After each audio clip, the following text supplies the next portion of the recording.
I'm recording this right now. It's Tuesday evening, and let's see, I'll edit tomorrow. It'll be posted Thursday, so it starts getting confusing. The days is kind of like, like I'll do something tomorrow even though I'm editing.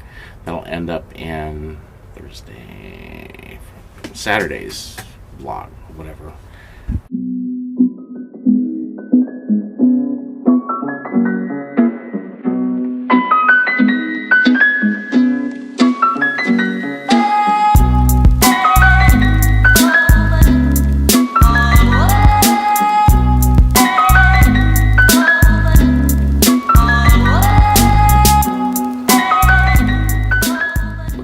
About today, I know, this guy here, I've had it, well, this is my unboxing video. See, it's unboxed. This is an Obolt mini panning head. Bought it for $40 on Amazon. A lot of the guys, old school guys, are, they do a time lapse. They'd use the old egg timer and mount the camera on an egg timer. This is actually purpose built. It's more versatile because it's got a couple speeds, a couple modes. And go either way. Here, let me turn it on here. Put it on fast mode. There's fast mode. Let's see, we got normal mode. And then it has a time-lapse mode where it moves. I think it just does a full revolution in like a half hour.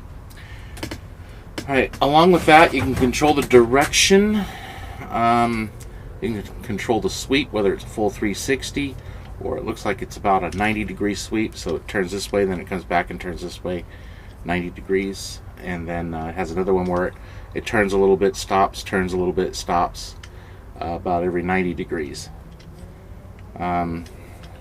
Basically it's got a 1/4 inch 20 thread on the bottom and set up for the camera. Now the only thing I didn't like about this thing, let me open it up here, is this. It's really hard to get into this loop to tighten your camera down. See, I can't get my finger in there if you see the loop, I can't get my finger in there to get that loop out. But other than that, it's actually kind of a cool, I don't use it very often, but it's kind of cool.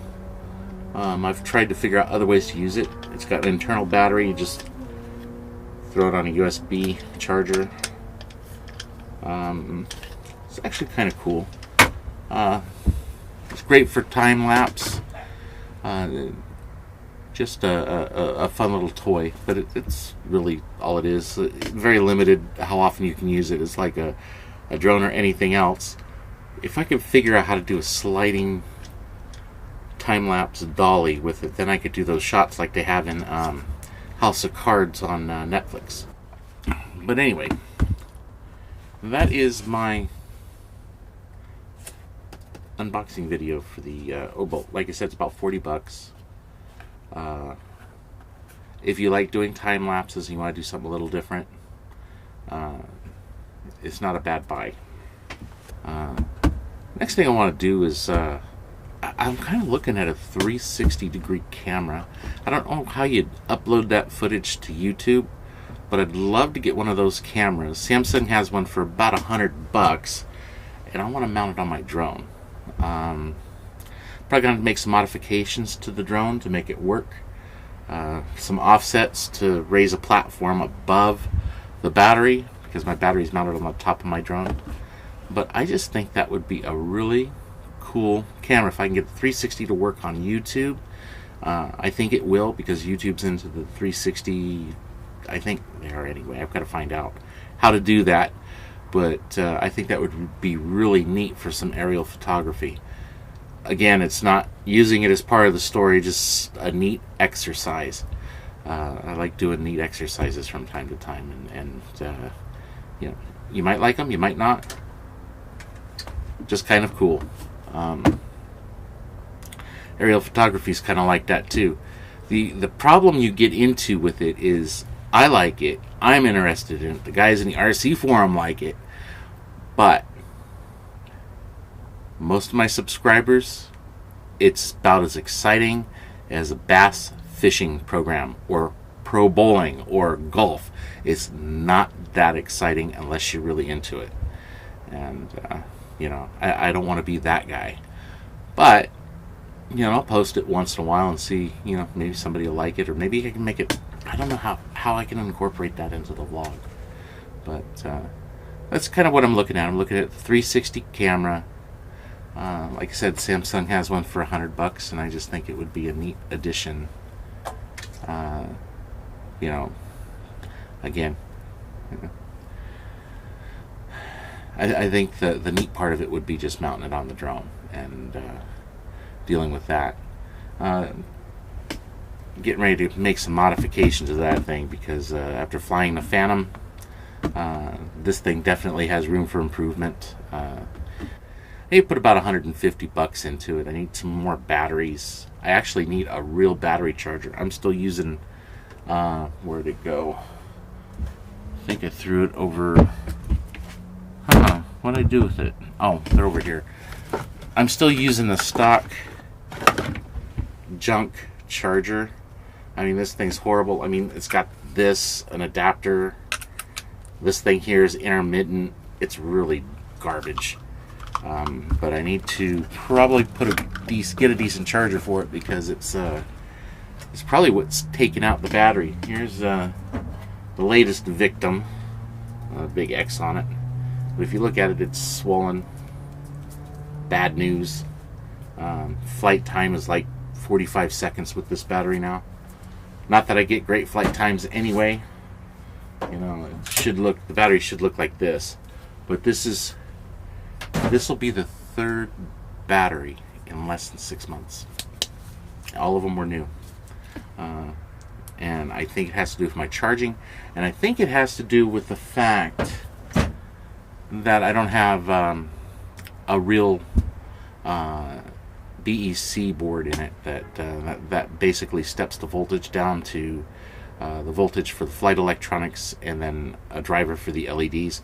I'm basically running off of one of the speed controls, because it has a voltage regulator in it, and that's running the flight electronics and the LEDs.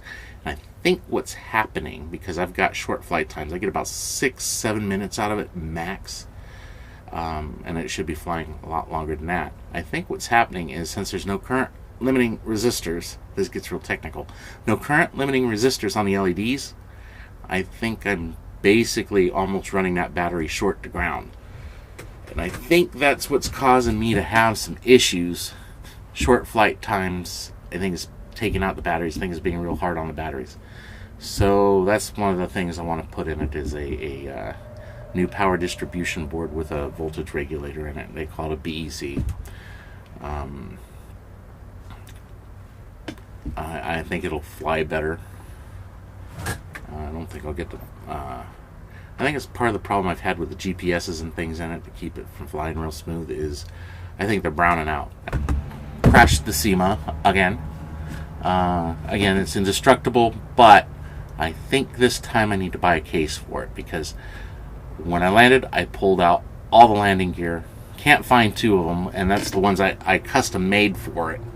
I think there's a video about what I did. I took some Phantom 3 landing gear and cut them down so that it would sit level, and that was so I could get the landing gear out of the picture but still have enough of a spread on the landing gear that it wouldn't fall over every time you landed it, because that was a big problem with the DJI wide landing gear on those, is it would fall forward or fall backward when you'd land. About I got to where I could land it about 80% of the time without hitting the props on the ground, but by spreading it out the way I did, it really helped keep it stable when it would land, and didn't have the problems.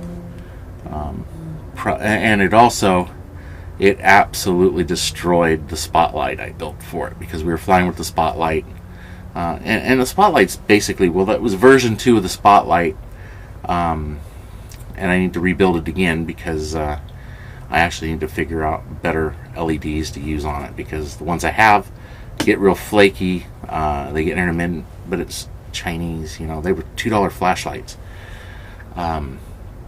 Hell, I think if you buy something, they give them to you. But I need to get 4 more of those and then rewire them up. Get a new plug for it so it plugs into the balance port better, and a few other little things. And then I'll be flying that again.